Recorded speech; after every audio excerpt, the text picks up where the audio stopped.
जयंत चौधरी जी शायद भूल गए हाथरस की वो लाठियां, जयंत चौधरी जी भूल गए वो अपमान जिसमें मौजूदा सरकार ने उनके पिताजी के आवास को खाली कराने का काम किया था। साथियों, उत्तर प्रदेश की राजनीति में एक अलग से बहस छिड़ी हुई है।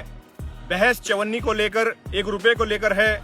तो मैं आपको बता देना चाहता हूं कि हमारे नेता माननीय राष्ट्रीय अध्यक्ष श्री अखिलेश यादव जी एक सभा को संबोधित कर रहे थे। उस सभा में उन्होंने अपने दुख को प्रकट किया। उन्होंने कहा है, बताओ, हम लोगों ने चवन्नी का रुपया बना दिया तब भी हमें छोड़ के चले गए। कहा है कि 2022 के दौरान में जो छोटे छोटे दल थे जिन्होंने बड़े बड़े वादे किए, समाजवादी पार्टी के साथ मिलकर उनकी अच्छी खासी सीट आई तो उन्होंने सबसे पहले समाजवादी पार्टी को छोड़ने का काम किया।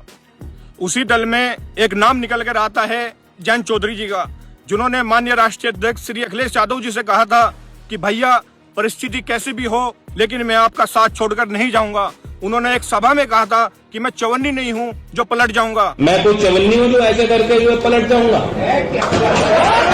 इसी भरोसे को आगे बढ़ाया माननीय राष्ट्रीय अध्यक्ष जी ने, क्योंकि माननीय राष्ट्रीय अध्यक्ष श्री अखिलेश यादव जी उनको भाई की तरह ट्रीट करते थे, उनको अपना छोटा भाई मानते थे। इसीलिए माननीय राष्ट्रीय अध्यक्ष श्री अखिलेश यादव जी ने अपनी धर्म पत्नी डिम्पल यादव जी का राज्यसभा का टिकट होल्ड कर जयंत चौधरी को राज्यसभा भेजने का काम किया। तो मैं उन लोगों को कहना चाहता हूं जो लोग ये कह रहे हैं कि माननीय राष्ट्रीय अध्यक्ष श्री अखिलेश यादव जी की टिप्पणी से आहत है, भावनाएं आहत उन लोगों की हुई है जिन लोगों ने भाजपा के खिलाफ वोट किया था। वोट इसलिए किया था कि जयंत चौधरी जी पर हाथरस में जो लाठी चलाई गई थी, उस लाठी के विरोध में लोगों ने, किसानों ने भर भर कर वोट गठबंधन को दिया, आरएलडी को दिया। लेकिन जयंत चौधरी जी ने सबसे पहले काम अगर कोई किया है तो उनकी भावनाओं को आहत करने का काम किया है, क्योंकि जयंत चौधरी जी शायद वो हाथरस की लाठी भूल गए। जयंत चौधरी जी वो भूल गए हैं जब उनके पिताजी के आवास को खाली किया गया था।